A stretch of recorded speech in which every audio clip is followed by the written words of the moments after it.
Let's start out with nationalism in India.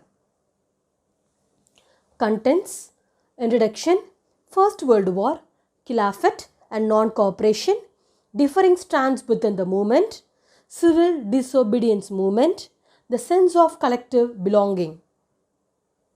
Formation of nation states. The formation of nation states mean a changes in people understanding of who they were and what defined their identity and sense of belonging. Yes. So the formation of nation states means the people should understanding who they were and what they defined for and what is their identity and what is the sense of belongings.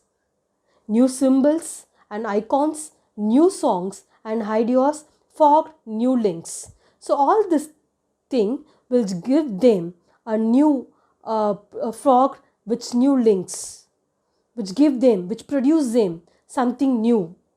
All this redefined the boundaries of communities. Whatever may be the thing, we are redefining it, that will be giving them the boundaries of communities. A group of people which are living in a same place, we will be calling it as a communities. Growth of nationalism. People began discovering their unity in the process of their struggle and colonialism. People began to discover their unity. How they plan to discover the unity? They can show their unity by participating in the struggle, yes, with colonialism, isn't it? Process of the struggle with whom? With the colonialism. The sense of being oppressed under colonialism provided a shared bond that tied many different groups together.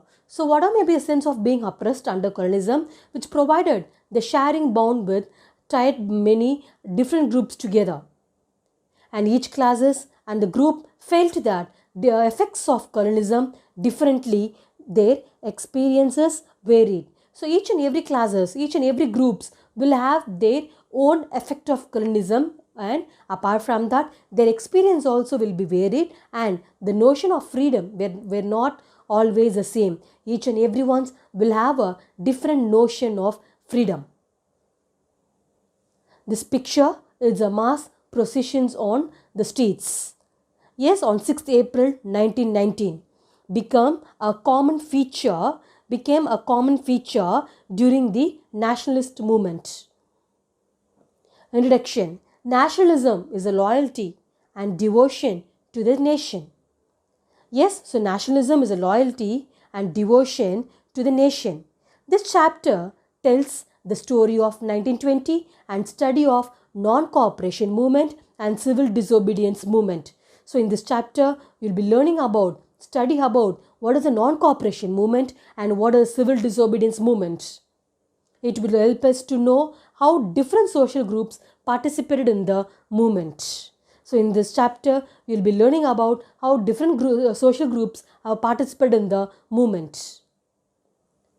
So in this, nationalism in India, which connects with the concept like First World War, Khilafat, non-cooperation, impact of war on the nationalist movement. What are the impact of war on the nationalist movement? Increase in taxes, price rise. Next, forced recruitment, crop failure, influenza epidemic, emergence of a new leader.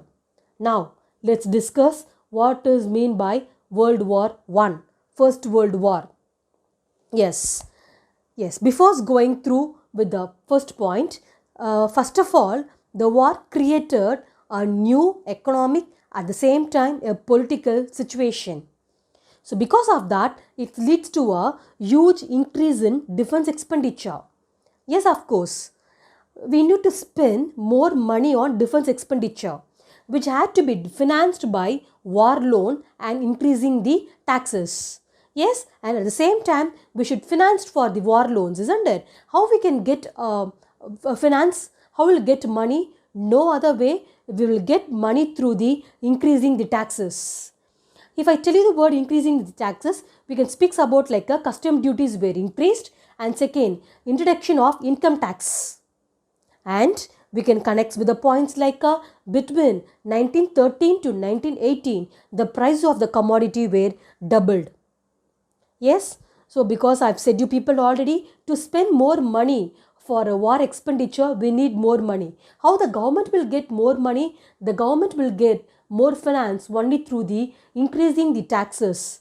Yes, and apart from that, by introduction of income tax system, and all the prices of the commodity were doubled in the year 1913 to 1918.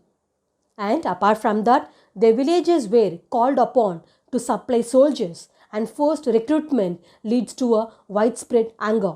And apart from that, they are forced the people, those who are in the rural area, to join in the army. There was a forced recruitment in the rural area which made everyone widespread anger. Yes, and apart from that, in 1918 to 1919 and 1920 to 1921, the crops were failed in many parts of India. And because of failed in the crops in many parts of India, which resulted in the acute shortages of food. And apart from that, during the census 1921, 12 to 13 million of the people perished as a result of famine and epidemic because of influenza epidemic. Yes, and all the people, they have hoped that this hardship would end, and after that the war was over, but that did not happen. People, everyone hoped that, they thought that, okay, when the war got over, everything, if its war gets over, we can come up. But what happened? That did not happen. At this stage, a new leader appeared and suggested a new mode of struggle. So in this stage, a new leader appeared and suggested a new mode of struggle. Who is the leader? Yes, Mahatma Gandhi ji. Satyagraha in South Africa. The idea of Satyagraha. Yes, Mahatma Gandhi returned to India in January 1915. Yes, now, Mahatma Gandhi returned to India in January 1915.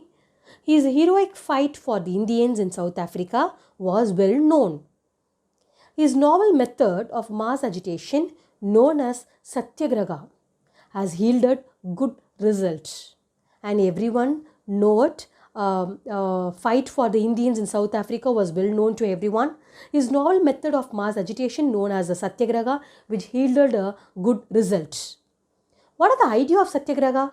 The idea of Satyagraha emphasized the power of truth and the need to search for truth.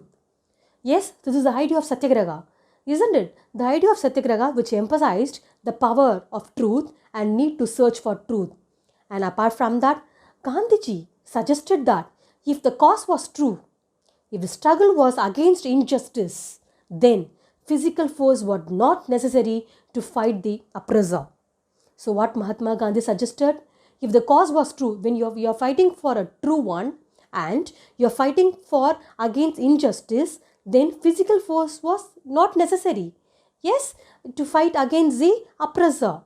Without seeking vengeance or being aggressive, a Satyagrahi could win the battle through the non-violence. And that's what, a Satyagrahi could win the battle through the non-violence. And Mahatma Gandhi believed that dharma of non-violence could unite all the Indians together. Yes, so these are the ideas of Satyagraha. What are the idea of Satyagraha? The idea of Satyagraha, which emphasized the power of truth and need the search of truth. Yes, now let's move on to the other one. Salt March, we'll discuss later that. Now, Kheda Satyagraha. Kheda Satyagraha. Yes, yes. After arriving in India, Mahatma Gandhi successfully organized Satyagraha movement in various places. So what happened? After arriving in India, Mahatma Gandhi planned to organize Satyagraha movement in various places. So in this we are going to look out which are the places. First, in 1916, he travelled to Champaran in Bihar to inspire the peasants, isn't it, the farmer, to struggle against the oppressive plantation system.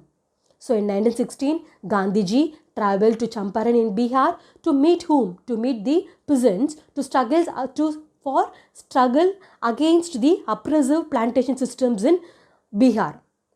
And later on, in 1917, fielded in Kheda districts of Gujarat. But government refused to remit land revenue and insisted on its full collection. So what happened? In 1917, he organized Satyagraha to support the peasants of Kera districts of Gujarat. Yes, and for what? Because the crops were failed and plague epidemic, and apart from that, the peasants of Keda could not pay the revenue because all the crops were failed and were demanding the revenue collections to be relaxed. For those reasons, Mahatma Gandhi went to Kera districts of Gujarat. And at the last, in 1918, Mahatma Gandhi went to Ahmedabad to organize Satyagraha movement among cotton mill workers. Yes, so at the last, Mahatma Gandhi went to Ahmedabad to meet the cotton mill worker in Ahmedabad, and apart from that, demand of 35% of increase in wages. At the last, Satyagraha brought Gandhiji into close touch with the workers in the urban areas. So the last picture of Champaran in Satyagraha. Yes. So in today's class, we have discussed about what are the impact of First World War, what are the idea of Satyagraha and Gandhiji Satyagraha. Yeah, and which are the places Gandhiji have went. Yes. Yes. Now, so today's class we have discussed about this. Thank you, students.